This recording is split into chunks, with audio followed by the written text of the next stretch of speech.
Ini saya adalah mahasiswa ekonomi syariah semester 5. Sini saya menjadi MC yang akan memandu acara pada pagi hari ini. Baiklah, selanjutnya saya akan membacakan susunan acara pada pagi hari ini. Acara yang pertama yakni pembukaan. Acara yang kedua yakni pembacaan ayat suci Al-Quran. Acara yang ketiga yakni sambutan. Acara yang keempat yakni acara inti. Dan selanjutnya acara yang kelima yakni sesi tanya jawab. Dan terakhir acara yang keenam penutup dan doa. Marilah kita buka acara pada pagi hari ini dengan membaca suratul Fatihah. Al-Fatihah.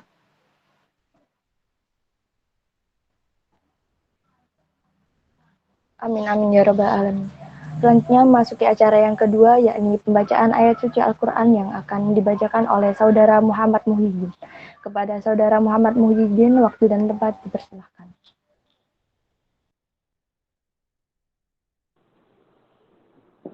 Assalamualaikum warahmatullahi wabarakatuh. Waalaikumsalam warahmatullahi wabarakatuh.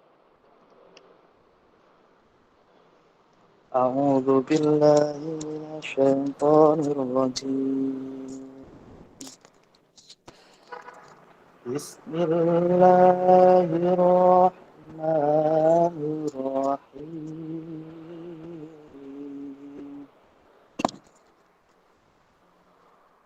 Ya ayyuhalladzina amanu taqullaha wal tanzur nafsum ma qaddamat lighad wattaqullah innallaha khabirun bima ta'malun.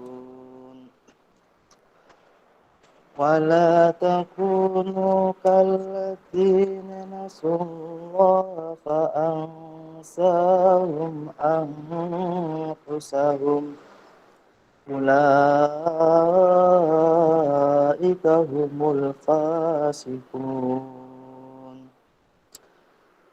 لا يستوي أصحاب النار وأصحاب الجنة أصحاب الجنة هم الفائزون لو أنزلنا هذا القرآن على جبل لرأيته خاشعا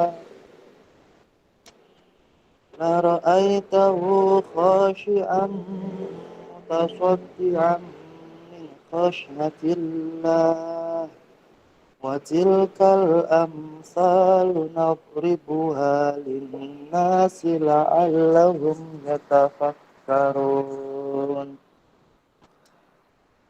هو الله الذي لا إله إلا هو عالم الغيب والشهادة هو الرحمن الرحيم هو الله الذي لا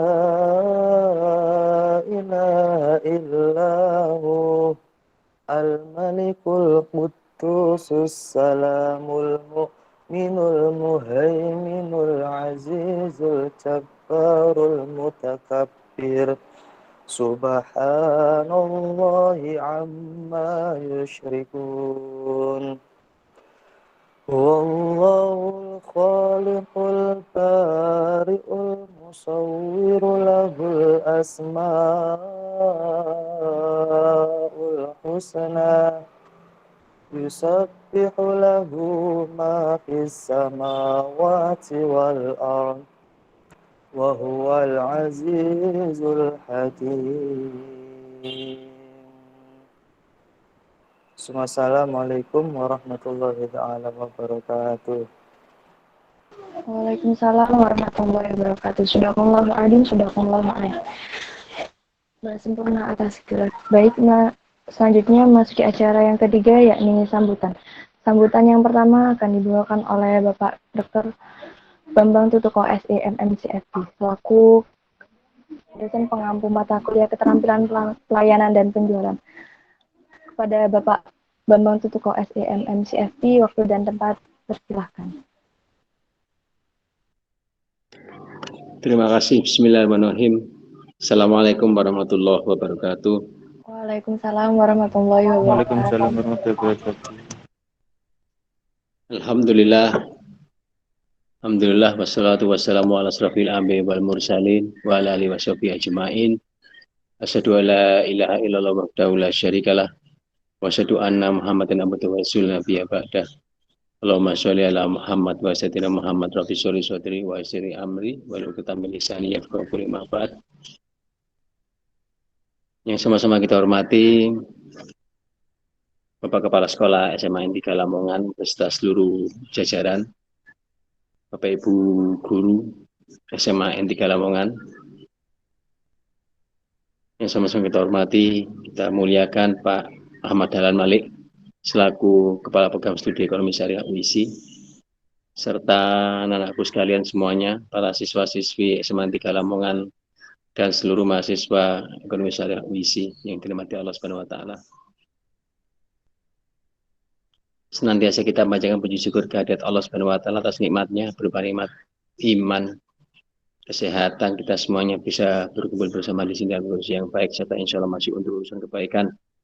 Shalawat salam senantiasa kita sampaikan kepada junjungan kita Nabi Muhammad Rasulullah SAW beserta seluruh kerabat dan keluarganya atas pencerahan yang diberikan kepada semuanya bagaimana meniti jalan pulang terbaik kembali kepada Allah Subhanahu wa taala. Amin ya rabbal alamin.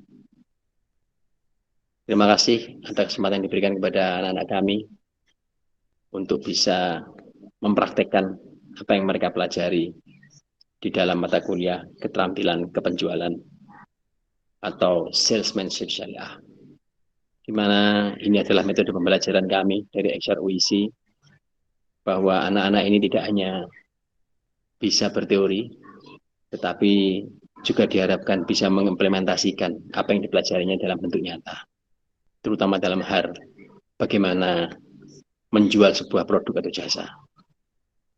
Semoga apa yang dilakukan anak-anak ini insya Allah bermanfaat bagi anak-anak sendiri, bagi adik-adik SMA N 3 Lamongan, serta bagi Bapak Ibu guru sekalian, serta Bapak Ibu dosen Ekonomi Syariah UISI. Semoga ini menjadi pembelajaran yang bermanfaat bagi anak-anak sekalian, serta insya Allah ini juga bisa nantinya memberikan informasi terkait dengan ekonomi syariah di UISI. Terima kasih atas segala dukungannya. Insya Allah materi hari ini adalah materi yang sangat bermanfaat, sangat milenial. Mari kita ikuti sama-sama. Terima kasih. Kurang lebihnya mohon maaf. Bila taufiq wal hidayah. Wassalamualaikum warahmatullahi wabarakatuh. Waalaikumsalam warahmatullahi wabarakatuh. Baik, terima kasih atas sambutannya.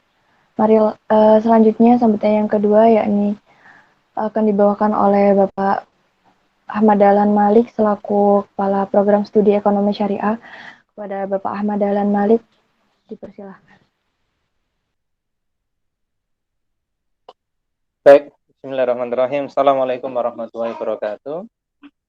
Waalaikumsalam warahmatullahi wabarakatuh. Al-Mukarram yang saya hormati Putra Anda Haji Solihin, selaku Bapak Kepala Sekolah SMA 3 Lamongan. Yang saya hormati Bapak Ibu Guru SMA N 3 Lamongan. Yang saya hormati dosen pengampu mata kuliah mahasiswa yang kali ini akan menseminarkan kegiatan terkait daripada investasi, Bapak Dr. Bambang Tutuko. Yang saya hormati panitia dari mahasiswa Ekonomi Syariah Universitas Internasional Indonesia. Dan yang saya cintai pada kesempatan kali ini juga para peserta dari siswa atau siswi SMA N 3 Lamongan. Alhamdulillahirabbil alamin, hamdan syakirin hamdan na'imin hamdan nu'afi wa ikafi mazida ya rabbana lakal hamdu kama yanbaghi li jalali 'azim sultanik. Rabbana ighfir lana dzunubana wa ikhwanana alladziina sabaquna fil iman, la taj'al fi qulubina ghillan lil ladzina amanu rabbana ra'ufur rahim. Alhamdulillah pada kesempatan kali ini kami dari perwakilan, terutama kami dari pribadi sendiri dari Departemen Ekonomi Syariah Universitas Internasional Indonesia, sangat mengucapkan terima kasih banyak kepada pihak sekolah yang telah memberikan kesempatan, terutama pada kesempatan kali ini, insya Allah dalam topik yang bertajuk yang sangat luar biasa, terkait bagaimana berinvestasi dan juga para pemateri. Ini alhamdulillah pematerinya ini juga alumni dari kami dan juga sudah melanglang buana terkait pada produk-produk investasi, sehingga kedepannya selain dari keilmuan yang sudah ditularkan kami di universitas, itu juga bisa untuk diterapkan di semua lini agar nilai dari keilmuan itu bisa dimanfaatkan secara luas seperti itu. Dan pada kesempatan kali ini juga kami dari Departemen Ekonomi Syariah mengajak para siswa dan siswi tidak tertutup hanya di sekolah SMAN 3 Lamongan, kami juga membuka seluas-luasnya kerjasama maupun juga kegiatan bersama. Salah satunya yang akan sudah kita terapkan pada kesempatan hari ini yaitu melalui kegiatan seminar ataupun pemberian edukasi terkait literasi investasi seperti itu. Harapannya investasi ini sekarang sudah kita banyak melihat secara nyata maupun bisa dilihat secara viral kalau di dunianya bahasa anak-anak sekarang, itu investasi saat ini tidak tertutup hanya untuk kalangan kaum tua seperti itu. Bahkan anak-anak yang sudah SMA menyisihkan uang sakunya ini bisa untuk memberikan pencerahan atau menyiapkan diri ke depan lebih baik seperti itu. Akan tetapi persiapan ini diikuti dengan persiapan yang insya Allah yang kita selalu doakan dan selalu kita aturkan doa ini, yaitu apa? Rabbana atina fid dunya hasanah wa fil akhirati hasanah. Jadi harapannya adalah kita bisa mensukseskan diri kita maupun orang lain dalam kesuksesan baik di dunia maupun di akhirat. Jadi salah satu kesuksesan yang bisa kita tempuh melalui dunia dan akhirat merupakan dari ranah investasi tersebut. Nah, nanti investasi yang seperti apa yang bisa memberikan tabungan akhirat kita dan kesuksesan kita di dunia, insya Allah nanti akan banyak diberikan paparan yang luar biasa nanti dari pemateri, dan juga nanti sifatnya monggo nanti bisa memperbanyak wawasan dengan bertanya agar keilmuan yang bisa kita kembangkan ataupun ilmu dari materi bisa kita gali sebanyak-banyaknya seperti itu. Mungkin cukup dari kami, kurang lebihnya kami mohon maaf sebesar-besarnya apabila ada pelaksanaan kegiatan maupun dari tindak tanduk kami yang kurang berkenan. Kami mewakili daripada Departemen Ekonomi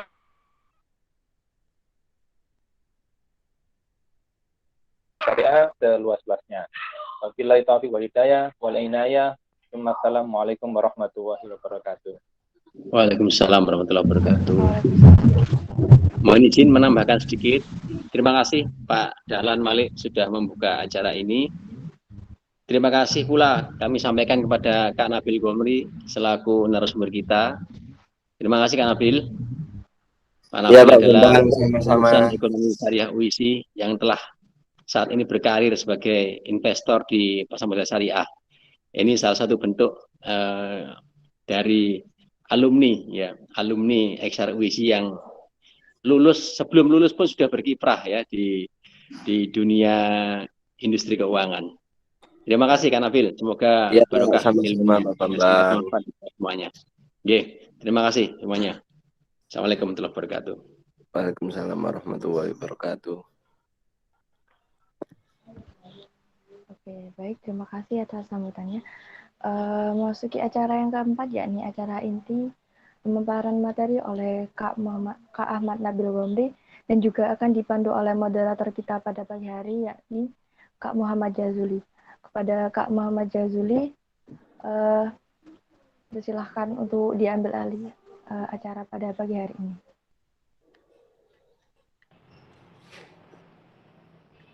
Terima kasih. Assalamualaikum warahmatullahi wabarakatuh. Waalaikumsalam warahmatullahi wabarakatuh. Sebelumnya terima kasih atas kehadirannya untuk Pak Dahlan dan Pak Bambang. Terima kasih sudah menyempatkan waktu untuk hadir di acara kami. Terima kasih juga untuk pemateri Kak Nabil Gomri. Untuk mempersingkat waktu, kami silakan untuk Kak Nabil Gomri menyampaikan materi atau PPT yang mau disampaikan. Baik, terima kasih. Sebelumnya Panitia bisa minta tolong untuk ditampilin slide-nya. Ya, Dapat ini nanti. lagi. Ya, Pak. Iya. Ya, Kak, bentar. Baik, bismillahirrahmanirrahim. Assalamualaikum warahmatullahi wabarakatuh. Terima kasih sebelumnya kepada Pak Bambang, Pak Dahlan, selaku dosen saya juga yang ngajarin pasar modal syariah. Kemudian terima kasih Bapak Kepala Sekolah SMA Negeri 3 Lamongan dan teman-teman adik-adik siswa SMA Negeri 3 Lamongan. Terima kasih sudah hadir di acara pagi hari ini. Jadi pagi hari ini alhamdulillah saya diberi kesempatan untuk membagikan apa yang sedikit saya tahu dari pasar modal syariah. Jadi alhamdulillah selama saya kuliah memang investment atau investasi itu jadi concern saya yang menarik minat saya untuk belajar lebih dalam di dunia investasi. Jadi di Indonesia sendiri pasar modal Indonesia itu sudah cukup lama ada. Jadi kalau dulu waktu pasar modal Indonesia ada dua, Bursa Efek Surabaya, pasar modal itu sebetulnya bursa. Jadi Bursa Efek Surabaya dan Bursa Efek Jakarta. Kemudian digabung menjadi satu, jadi namanya Bursa Efek Indonesia. Nah, yang kita obrolin pada pagi hari ini adalah pasar modal syariah. Jadi apa sih pasar modal syariah itu? Kemudian apa aja instrumen investasi di pasar modal syariah? Nah, hari ini kita bahas lebih dalam Islamic Capital Market atau pasar modal syariah. Oke, silakan selanjutnya. Nah, Islamic. Jadi pagi hari ini yang akan saya sampaikan adalah Islamic Capital Market Definition, Islamic Capital Market Instrument, kemudian Risk and Return in Islamic Capital Market, kemudian How to Invest in Islamic Capital Market. Nah, 4 poin ini yang akan saya jabarkan, mungkin secara singkat aja biar nggak terlalu tele-tele juga, secara singkat dan jelas. Nah, ini 4 poin yang akan kita bahas pada pagi hari ini. Oke, next. Definisi pasar modal syariah. Ya, jadi pasar modal syariah adalah tempat bertemunya seorang atau perusahaan yang membutuhkan modal dengan investor. Nah, secara sederhana pasar modal dapat didefinisikan tempat bertemunya investor dan yang membutuhkan modal dari investor gitu. Nah, kemudian apa sih yang membedakan pasar modal biasa aja sama pasar modal syariah? Kalau pasar modal syariah, prinsip-prinsip atau akad-akad yang digunakan adalah menggunakan akad-akad syariah. Jadi nanti di sana ada murabahah, ada wakalah, ada musyarakah. Nah, ini yang akad-akad atau prinsip-prinsip yang digunakan di pasar modal syariah. Jadi secara sederhana pasar modal syariah itu adalah tempat bertemunya investor dan orang yang membutuhkan dana dengan menggunakan akad-akad muamalah atau akad-akad syariah. Nah, selanjutnya ini kemudian prinsip dan akad. Jadi di pasar modal syariah ada fatwa-fatwa yang digunakan untuk menjadi landasan dalam berinvestasi di pasar modal syariah. Yang di sini ada fatwa dari DSN MUI nomor 20 tentang penerbitan reksadana syariah, fatwa nomor 40 tentang pasar modal dan pedoman umum, kemudian fatwa nomor 80 tentang penerapan prinsip syariah dalam mekanisme perdagangan bersifat ekuitas. Nah, kemudian akad-akad yang digunakan tadi ada akad ijarah, istisna, kafalah, mudharabah, musyarakah, dan wakalah. Jadi enggak apa ya, dalam artian gini, kalau misalkan adik-adik atau bapak ibu guru yang hadir pagi hari ini Benar nggak sih pasar modal itu boleh sama syariat? Insya Allah boleh, Bapak Ibu dan adik-adik sekalian. Jadi apa yang jadi landasan bolehnya? Tadi ada 3 fatwa yang dikeluarkan oleh DSN MUI untuk melandasi perdagangan di pasar modal syariah. Nah, ini kemudian juga ada akad-akadnya juga yang digunakan dalam perdagangan atau investasi di pasar modal syariah. Oke, next, Islamic Capital Market Instrument. Nah, ini selanjutnya Islamic Capital Market Instrument. Jadi ini ada saham syariah, ada sukuk, kemudian reksadana syariah atau syariah mutual fund, syariah ETF, kemudian syariah asset backed security atau EBA, Islamic Real Estate Investment Trust atau DIRE, dana investasi real estate. Nah, instrumen-instrumen ini yang akan saya jelasin. Ini instrumen utama yang paling umum atau paling banyak dikenal di pasar modal syariah. Next, Kak, silakan. Slide selanjutnya lagi. Nah, saham syariah. Apa sih definisi saham syariah itu?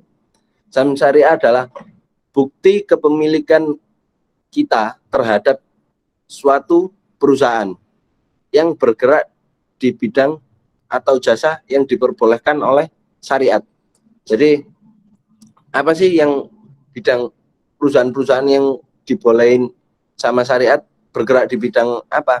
Manufaktur yang tidak memproduksi barang haram, yang mengandung ribawi, yang mengandung unsur gharar. Nah, perusahaan-perusahaan tersebut yang dikategorikan sahamnya saham syariah. Oke, selanjutnya. Nah, ini tadi karakteristik sebuah saham syariah. Jadi emiten, ya ini sebutan di pasar modal atau pasar saham. Emiten adalah sebuah perusahaan ya.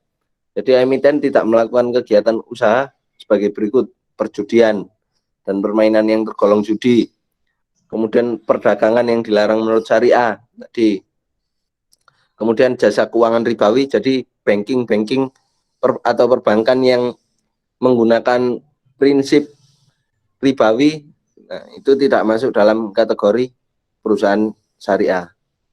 Nah, kemudian ada jual beli resiko yang mengandung unsur ketidakpastian. Ini juga sahamnya yang ada di bursa efek tidak masuk saham syariah.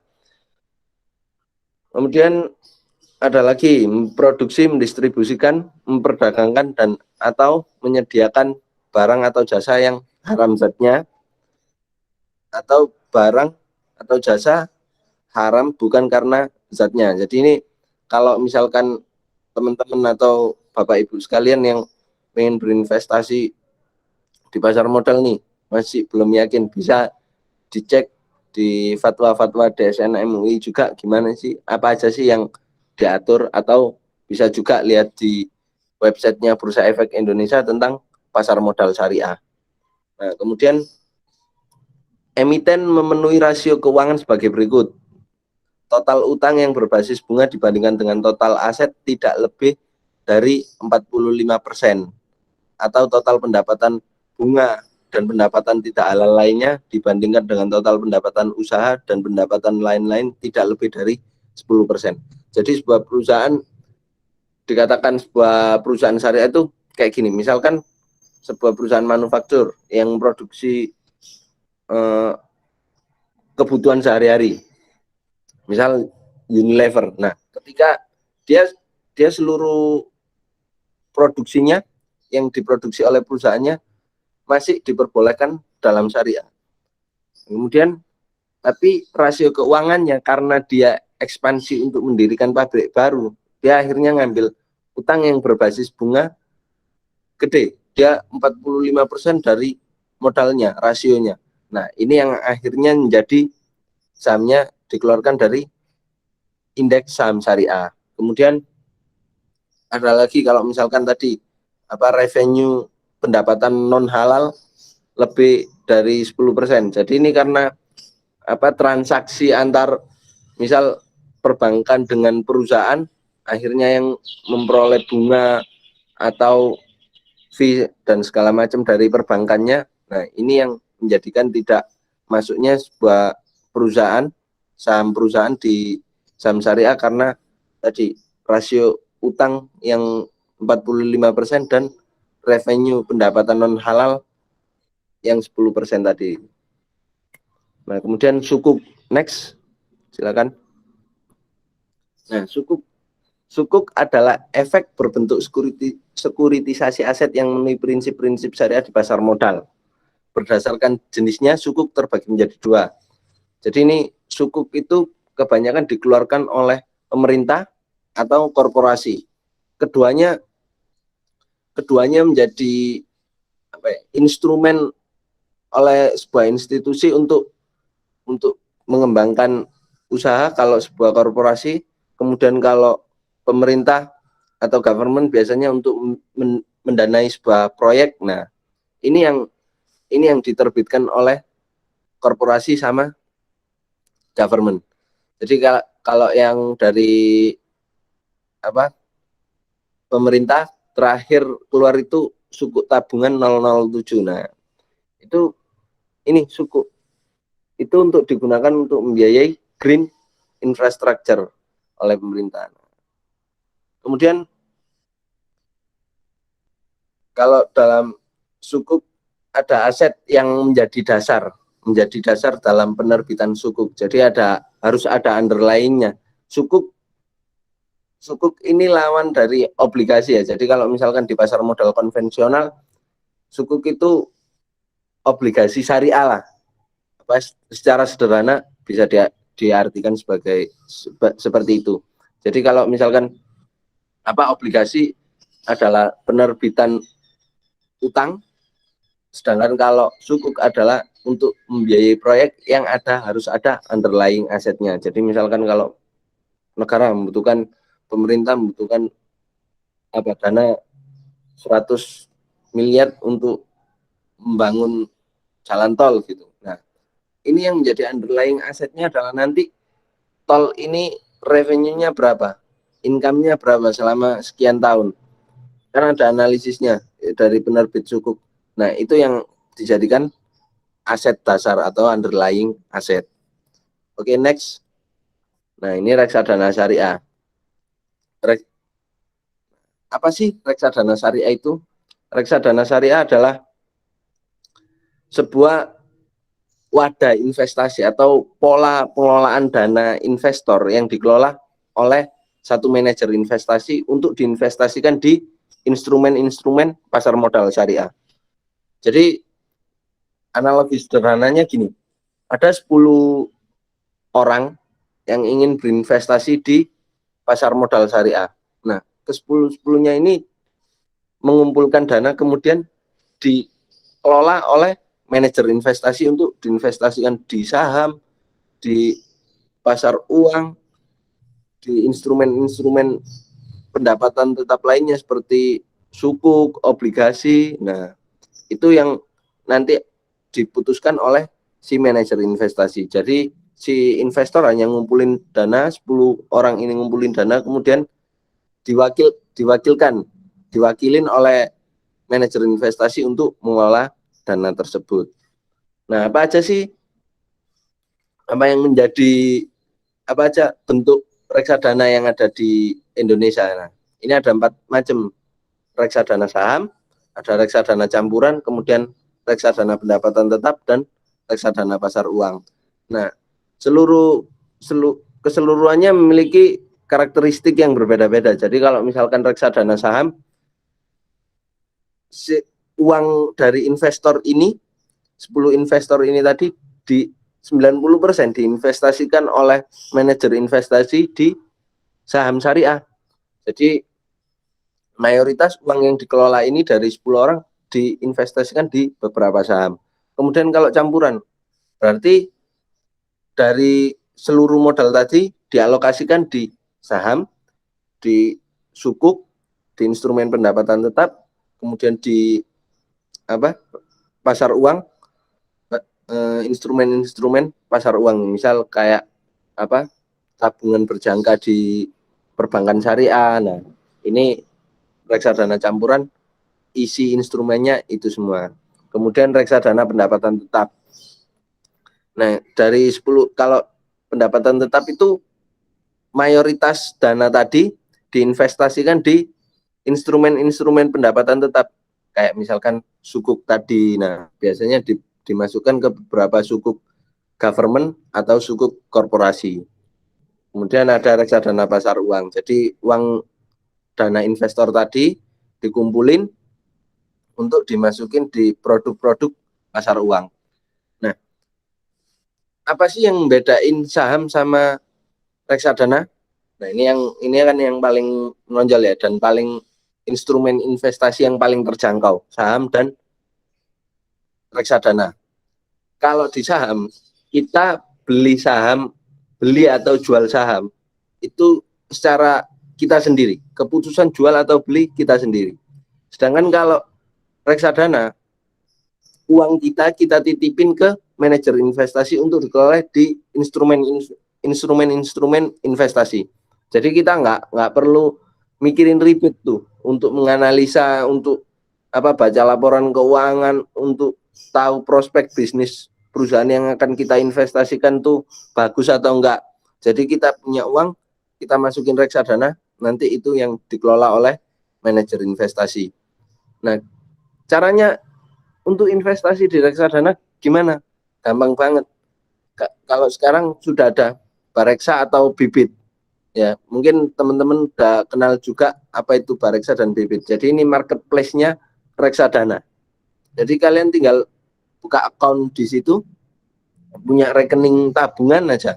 Nah, buka account di situ udah langsung aja pilih produknya apa ya, reksadana saham yang bagus. Nah, itu nanti ada dari fun fact sheet atau performance sheet, itu laporan kinerjanya. Nah, itu kalian bisa tahu tuh selama reksadana ini terbit dari tahun berapa, terus kemudian selama berjalannya tahun ini udah performance-nya gimana, udah untung berapa persen. Nah, ini yang kalau di reksadana. Jadi yang untuk sekarang mudah banget untuk berinvestasi di reksadana.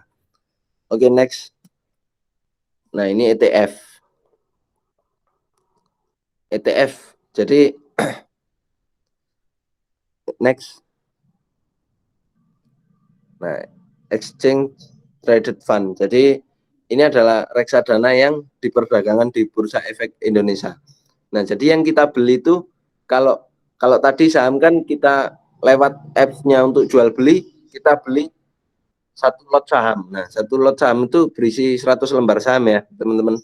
Kemudian kalau di ETF, kita beli sebuah reksadana yang ada di pasar saham yang biasanya buka dari jam 9 sampai jam 3 sore.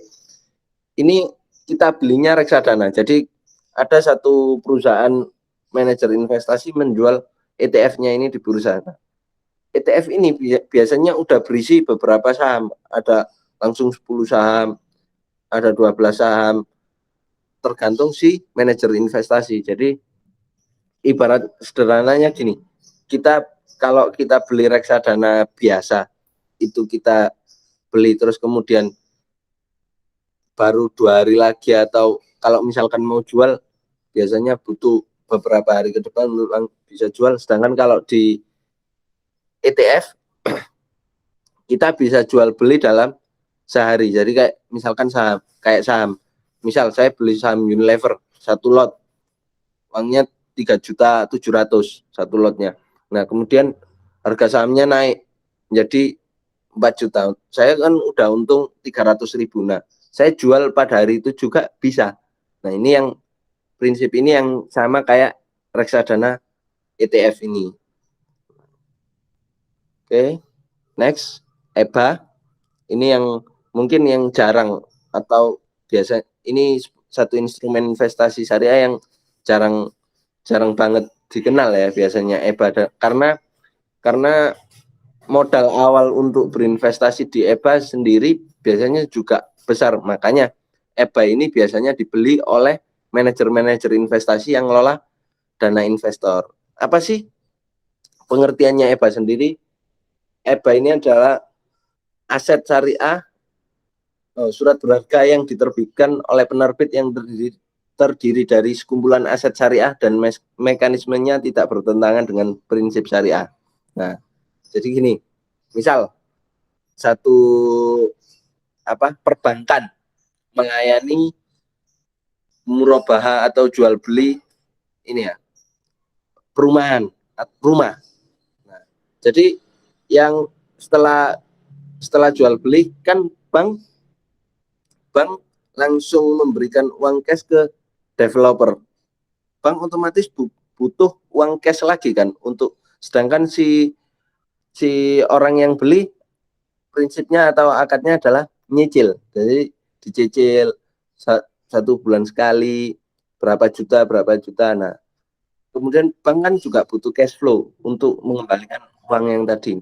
Nah, catatan atau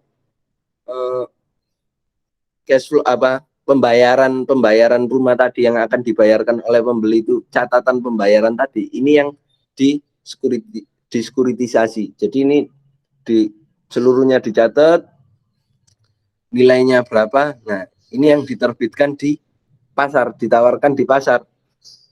Investor membeli EBA tadi, efek syariah yang berakun aset tadi. Nah, kemudian DIRE, next, silakan Kak. Dana investasi real estate. Ini prinsipnya mirip-mirip sama reksadana.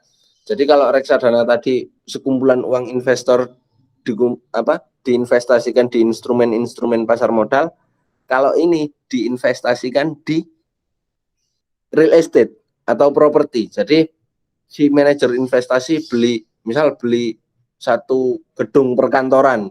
Nah, kemudian gedung perkantoran ini disewakan oleh perusahaan-perusahaan. Nah, setelah perusahaan-perusahaan bayar sewa ini, revenue atau income tadi yang dibagikan kepada investor. Itu. Ini yang dinamakan dana investasi real estate. Jadi prinsipnya masih mirip sama reksadana. Tapi kalau reksadana diinvestasikan di instrumen pasar modal, kalau DIRE diinvestasikan di properti. Gitu. Oke, next. Nah, kemudian resiko dan return atau keuntungan kita berinvestasi di pasar modal syariah. Ini yang pertama kita obrolin resikonya dulu. Apa sih resikonya berinvestasi di pasar modal syariah? Yang pertama ada capital loss. Apa itu capital loss? Jadi kayak tadi saya kasih contoh beli saham Unilever 3.700.000 per lotnya. Nah, itu setelah kita beli ternyata harganya turun sampai di 3.600.000 atau yang murah deh biar gampang ngitungnya. Saham Pakuwon, kalau kalian tahu perusahaan Pakuwon, biasanya mungkin teman-teman ada yang udah pernah ya jalan-jalan ke TP atau Pakuwon Mall. Nah, sahamnya bisa dibeli di Bursa Efek Indonesia. Terakhir harganya cuma Rp357 per lembarnya. Jadi Kak, kalau 350 rupiah berarti satu lotnya cuma 35.000, benar, 35.000. Nah, 35.000 nih, misal kita beli satu lot, saya beli satu lot Rp35.000. Nah, kemudian harga sahamnya turun ke Rp300 per lembarnya. Berarti kan saya cuman rugi 3.000 selama belum saya jual. Tapi kalau udah saya jual, akhirnya saya benar-benar mendapatkan kerugian Rp5.000 tadi. Kalau misal karena konsep prinsip harga saham tuh naik turun berdasarkan permintaan dan penawaran. Jadi kalau misalkan tadi harganya turun dulu di Rp300, ya udah biasanya saya hold dulu, saya keep dulu sahamnya. Jadi biarkan dia sampai naik, saya untung, baru saya jual. Karena ini kan investasi, jadi investasi itu biasanya udah jangka panjang ngobrolinnya. Kita pegang instrumen-instrumen tadi. Kemudian delisting. Delisting itu kayak misalkan ini saham-saham yang dikeluarkan dari Bursa Efek Indonesia karena perusahaannya bangkrut atau kinerjanya jelek karena kena fraud. Nah, ini biasanya saham-saham yang dikeluarkan di Bursa Efek Indonesia. Tapi kasus delisting di Indonesia sendiri sangat jarang terjadi. Kenapa? Kalau delisting, selama kita beli saham perusahaan yang kita tahu, insya Allah resiko delisting itu hampir tidak ada. Jadi kalau misalkan tiba-tiba kita beli saham perusahaan ABC gitu. Nah, ini kita nggak tahu perusahaannya di mana, kemudian produksinya apa, bergerak di bidang apa. Nah, ini yang ini bisa jadi ada resiko delisting karena kita nggak ngerti perusahaannya. Kemudian tidak memperoleh dividen. Apa sih dividen itu? Dividen adalah laba perusahaan yang dibagikan kepada pemegang sahamnya setiap tahunnya. Jadi kalau misalkan teman-teman atau Bapak Ibu sekalian udah nyimpen saham dalam 1 tahun, kemudian di rapat umum pemegang sahamnya laba perusahaan yang surplus ini atau yang naik ini langsung dibagikan, keputusan rapatnya dibagikan kepada pemegang saham. Nah, Bapak Ibu atau adik-adik sekalian biasanya dapat tuh yang namanya dividen. Nah, ini capital gain. Kemudian returnnya, keuntungannya kita berinvestasi di saham. Ada capital gain sama dividen. Kalau capital gain adalah selisih harga beli dan harga jual. Jadi contoh kayak Pakuwon tadi, saya belinya di Rp350,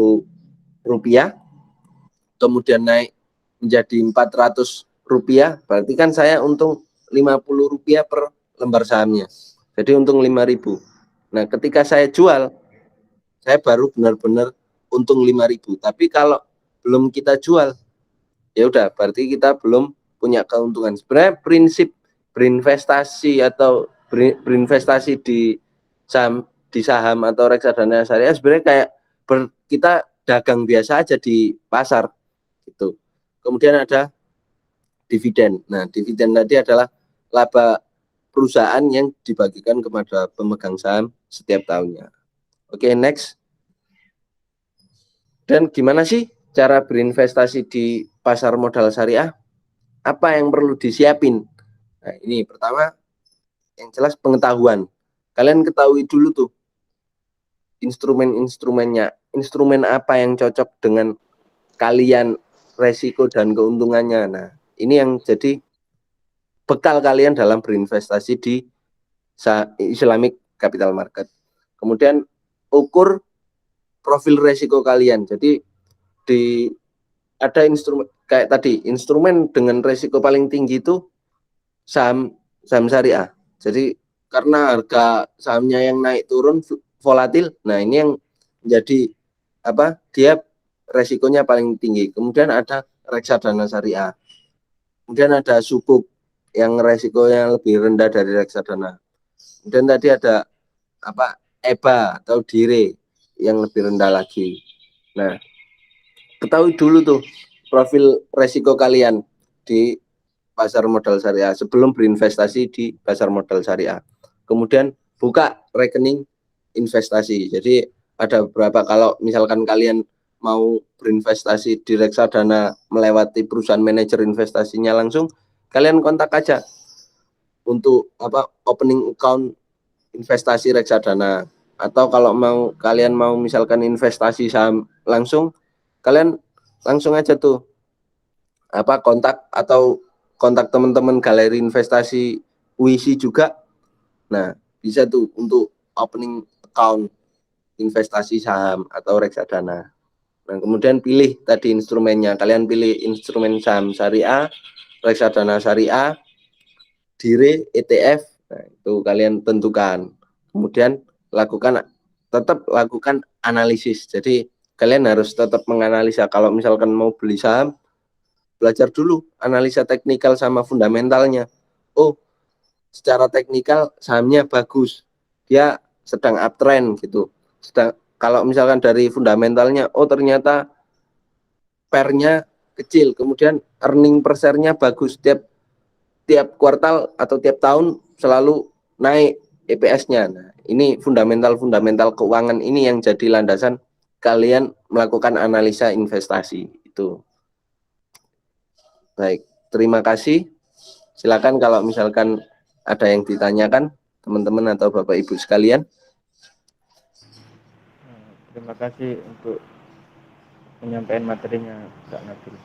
Ya, sama. Mungkin untuk adik-adik SMA atau peserta lainnya bisa bertanya, apa sih pasar modal itu, apa sih saham itu, ke Kak Nabil.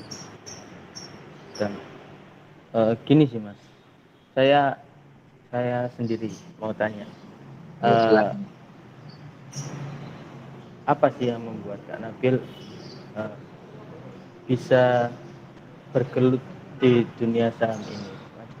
Apakah dari ekonomi syariah UISI, kan Kak Nabil lulusan ekonomi syariah UISI, apakah ada peran penting ekonomi syariah UISI agar Mas Nabil bisa belajar saham? Kan ada di mata kuliah ekonomi syariah yaitu pasar modal syariah. Apa itu berpengaruh besar buat pengalaman Mas Nabil belajar saham ini? Ya, baik. Jadi saya sedikit cerita dulu ya. Jadi waktu SMA saya ambilnya IPS. Jadi ini teman-teman yang IPS tuh pasti kenal tuh apa mata pelajaran akuntansi ya kan, pembukuan, debit kredit. Nah, debit kredit itu pada waktu itu kan saham termasuk dicatat juga di laporan keuangan. Nah, pada saat saya SMA, saya tanya tuh ke guru saya, apa sih Pak saham itu? Nah, ternyata pada waktu itu karena edukasi tentang saham atau pengetahuan tentang saham enggak serami sekarang. Kalau dulu saham itu ya buat yang tahu-tahu aja. Ada beberapa orang yang udah ngerti karena pernah pelajarin atau gimana.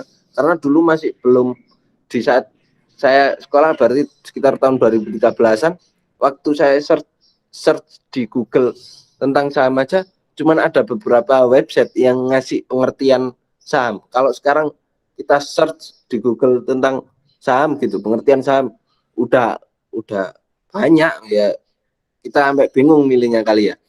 Nah, pada waktu itu saya udah tertarik tuh di tahun 2013, tapi kan investasi saham, saya ingat dulu opening account untuk investasi saham paling murah itu 2.500.000. Semuanya adalah 10 juta. Dan itu ya kayak yang benar-benar kita investasi sendiri, kita beli sahamnya, terus kita lakukan analisa, terus jual beli saham sendiri.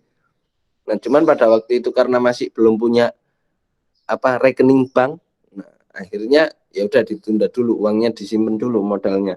Kemudian sampai pada akhirnya waktu kuliah di UISI tahun 2016 ya, UISI sama Bursa Efek Indonesia sama Mandiri Sekuritas kerjasama tuh untuk untuk diriin galeri investasi Bursa Efek Indonesia UISI. Nah, itu akhirnya langsung saya belajar lebih dalam lagi untuk investasi saham syariah tadi. Jadi akhirnya saya juga masuk ikut jadi pengurus di galeri investasi. Semakin belajar banyak tuh, akhirnya saya punya rekening efek sendiri juga di waktu kuliah di UISI pada waktu itu. Tapi itu sebelum dapat mata kuliah pasar modal syariah ya. Kalau seingat saya dapat matkul pasar modal syariah itu di semester 5. Sedangkan saya udah punya rekening di semester 3 atau 4 kalau nggak salah. Itu belajarnya ya langsung aja saya tanya ke dosen-dosen yang paham. Kayak misalkan ke Pak Bambang yang pernah punya pengalaman kerja di pasar modal juga. Sering tuh saya komunikasi sama Pak Bambang untuk sekedar tanya aja, Pak, gimana sih saham itu, Pak? Apa sih, gimana cara nganalisa saham ini? Apa aja indikator yang diperlukan untuk teknikal? Nah, itu saya belajarnya ke Pak Bambang sama Pak Dahlan pada waktu itu, untuk saya sekedar tanya-tanya aja. Jadi di waktu semester 4 ketika saya udah punya, langsung tuh transfer uang tabungan saya yang untuk investasi, saya belikan beberapa saham. Dulu saya ingat saya pertama kali beli saham tuh Antam. pada waktu itu harganya cuma Rp450. Sekarang Antam harganya hampir Rp2.000 per lembarnya ya kan. Jadi untung kalau misalkan saya pegang tuh untung berapa, untung ribuan persen kali ya. Nah, kemudian enggak, untung 350-an% saya. Nah, kemudian di semester 5 dapat lagi dapat mata kuliah pasar modal syariah. Nah, di situ akhirnya belajar lagi tuh tentang instrumen-instrumennya apa aja, terus gimana cara analisa teknikal, gimana cara analisa fundamental. Itu sih gitu kira-kira ceritanya. Dari rasa penasaran waktu SMA, terus baru bisa terrealisasi waktu kuliah. Jadi tentang saham atau investasi ini. Berarti ini Pak Bambang tanya apa pendapat Kak Nabil? Ini Pak Bambang, Oh, apa ya. pendapat Kak Nabil terhadap fenomena anak-anak milenial yang berbondong-bondong invest saham? Nah ini jujur saya seneng banget nih Pak dengan euforia yang sekarang akhir-akhir ini. Ini sama halnya kejadian di waktu 2015 sampai 2017. Pasar modal pernah sekenceng ini, serame ini, banyak investor baru yang masuk, investor retail. Nah, investor kecil-kecil yang masuk.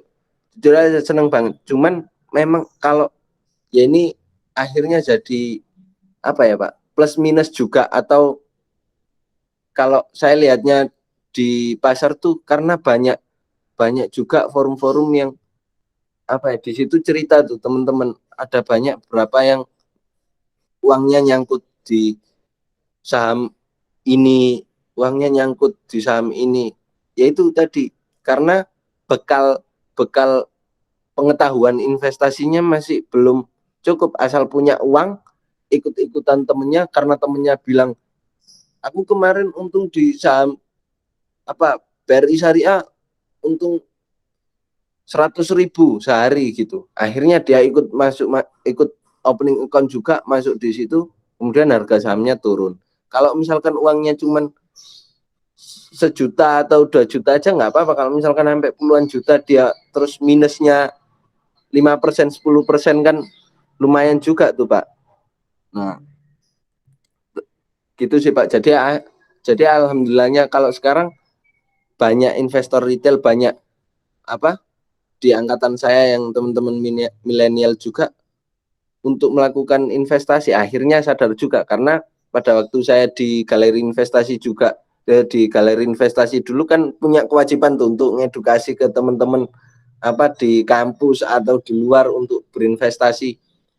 Pada waktu itu di 2015 sampai 2017-18an ya masih kayak cuek-cuek aja kalau ngobrolin masalah saham.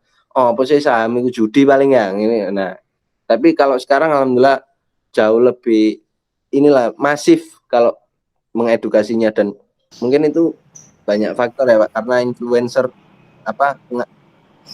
yang bisa dikatakan yang influencer tadi juga berinvestasi di saham.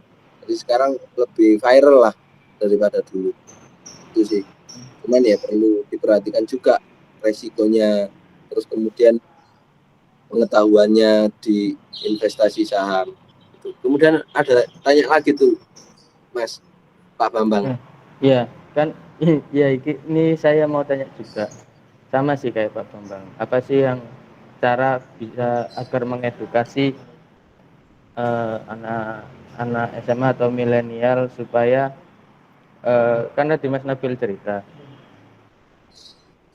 tidak dari omongan orang, cara mengedukasi dan menatanya itu gimana supaya dia nggak terjerumus ke omongan orang ini, naruh saham di perusahaan ini, naruh saham di perusahaan itu. Nah, itu caranya supaya kita nggak termakan omongan yang nggak benar, itu gimana caranya? Oke. Jadi gini, kalau kita mau ngelakuin investasi, kita harus rencanain keuangan kita dulu. Oke ya, setuju ya. Jadi kalau misalkan kita setiap bulannya dikasih, kalau ini teman-teman SMA nih, setiap bulannya dikasih orang tuanya uang saku 1 juta misalkan. Nah, Jadi pada waktu 1 juta tadi itu langsung ini tuh dibagi dulu. Ini untuk pengeluarannya berapa. Jadi surplusnya setiap bulan berapa. Katakanlah surplus kalian, tabungan kalian bisa nabung dari uang bulanan kalian 200.000. Ya itu tadi 200.000 yang diinvestasikan di saham. Jadi bukan yang uang tadi 1 juta kita langsung masukin saham dengan harapan tiap hari bisa untung. Enggak, karena harga saham itu volatil, naik turun. Jadi kalau misalkan baru kita investmentnya jangka panjang, baru tuh bisa menguntungkan. Nah, kemudian satunya Pak, oh ya tadi yang gimana ngedukasi caranya biar enggak rugi atau kemakan omongan ikut-ikutan beli saham ini gitu kan. Kalian harus lakukan analisa kalian sendiri sih. Jadi bukan berdasarkan karena teman kalian beli sahamnya BRI Syariah terus kalian ikut karena alasannya teman kalian beli dan katanya bagus. Tapi karena kalian lihat juga fundamental perusahaannya, laporan keuangan perusahaannya. Masuk akal enggak harganya? Nah, kemudian kalian belajar juga analisa teknikalnya. Buat apa sih belajar analisa teknikal? Untuk menentukan harga beli, posisi beli di harga mana yang pas. Nah, itu membutuhkan belajar analisa teknikal. Nah, kemudian tadi Pak Bambang ada tanya juga, gimana sih cara mitigasi resiko berinvestasi di saham? Nah, selama ini saya lakuin membagi uang saya untuk investasi di saham ada di 2 atau 3 saham. Jadi di portofolio investasi saya pasti tuh ada 3 saham. Kalau untuk saat ini saya pegangnya terakhir iya ada 3. Ada BRIS, ada KF, ada WSBB, terus yang terakhir Harta. Perusahaan perdagangan ini perhiasan. Nah, ini saya tapi yang BRI Syariah waktu harganya 1.350-an sudah saya jual BRI Syariah pada waktu itu. Nah, kemudian itu BRI Syariah saya pegang pokoknya tahun 2019 awal atau akhir gitu. Sebelum saya skripsian tuh. Pokoknya saya ingatnya beli setelah IPO, dia pertama kali menjual sahamnya ke publik, saya beli di harga Rp545, kemudian harga sahamnya naik ke 1.300-an atau 1.500 gitu, saya jual.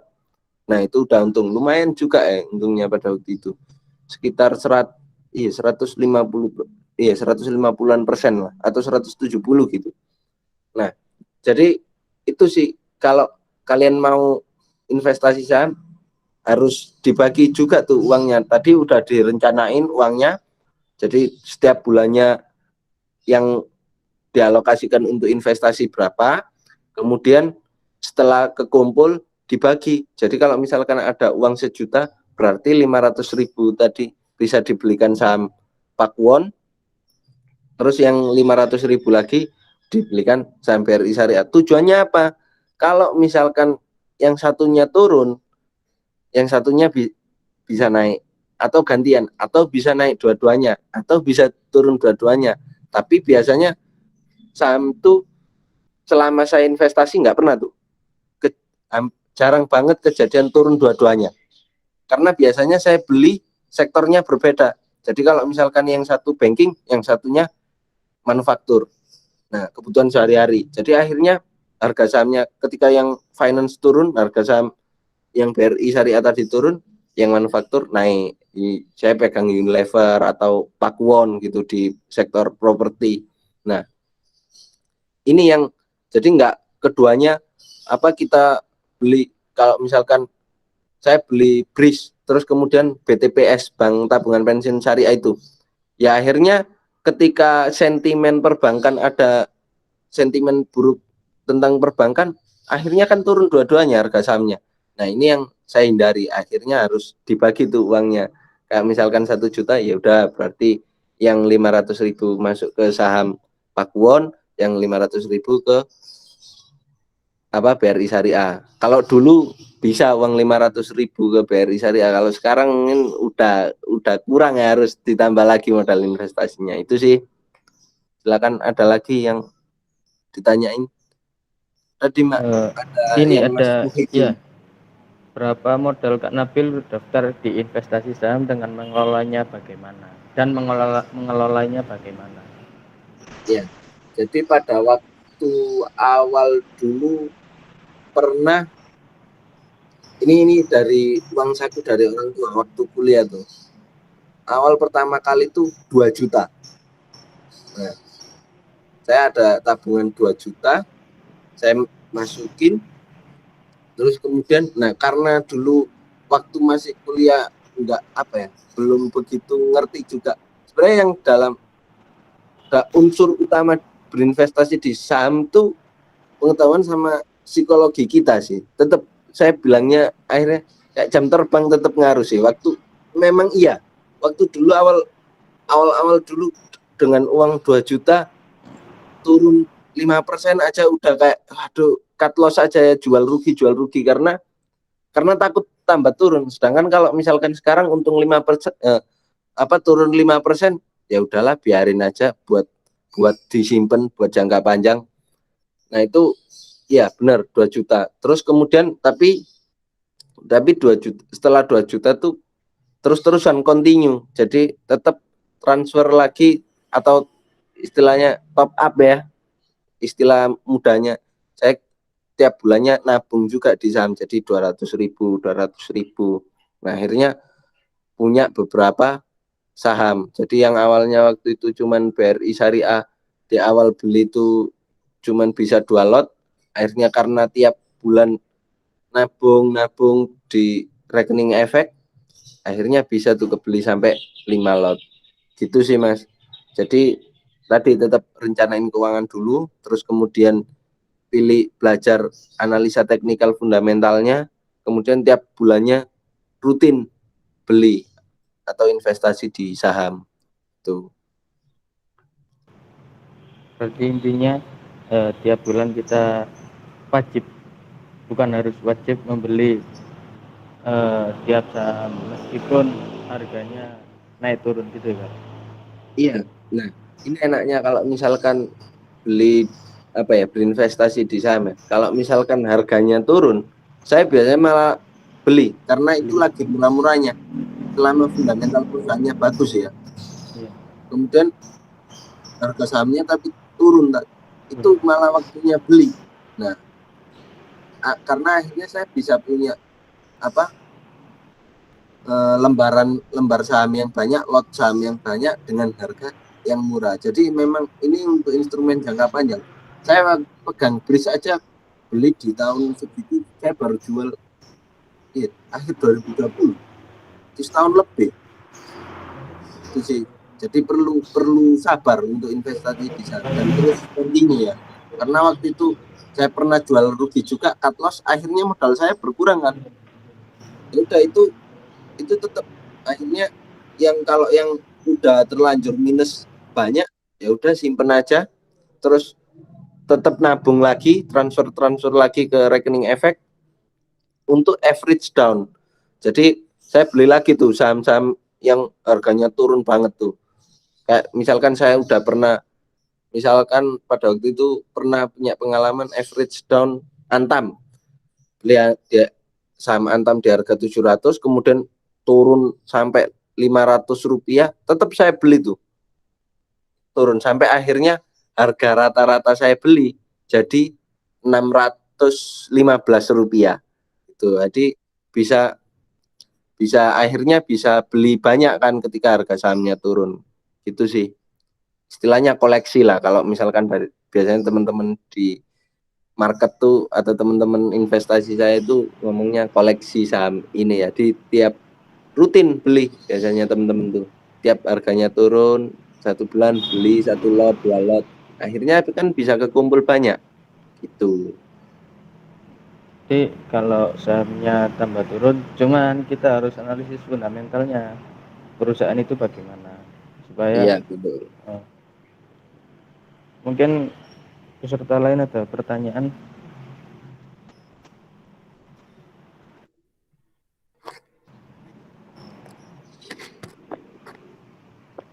Mungkin kalau belum ngerti penuh ngerti penuh saham secara luas saham itu apa. Mungkin ada pertanyaan untuk Mas Nabil. Monggo silakan peserta lainnya.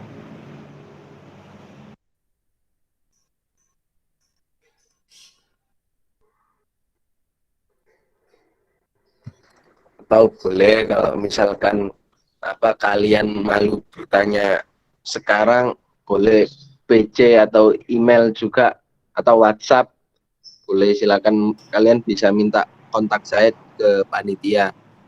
Saya seneng banget kok kalian kalau misalkan kalian mau tanya-tanya lebih dalam tentang investasi, boleh, silakan, daripada kalian ketipu investasi bodong ya kan, sayang uang kalian akhirnya hilang, ya mending saya luangin, nggak apa-apa deh, saya luangin waktu buat teman-teman buat jawabin pertanyaan kalian, kita sharing-sharing aja, silakan. Ya nanti mungkin Mas Jazuli ya bisa, kalau misalkan ada teman-teman yang minta kontak, boleh, silakan. Saya Ya, Kak. Siap.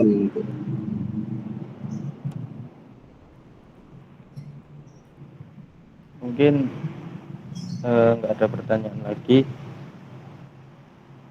Kalau gitu terima kasih atas materinya yang disampaikan Mas Nabil.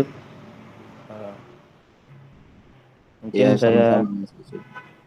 saya lempar ke MC lagi untuk acara selanjutnya. Sekali lagi terima kasih. Iya, sama-sama, saya terima kasih juga.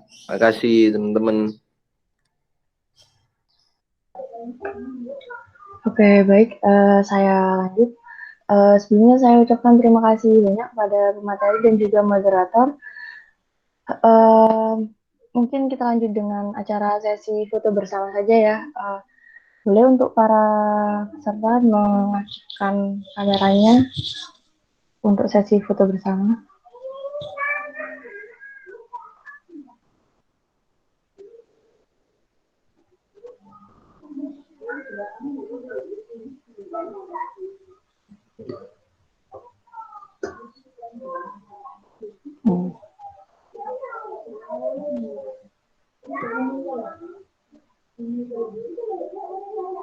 Oke, baik, semuanya sudah siap. Saya akan menghitung 1 sampai 3 untuk mengambil gambarnya. Oke, 1, 2, 3. Oke, baik, terima kasih atas kesempatannya dan juga waktunya yang telah diberikan materi dan juga Pak Bambang.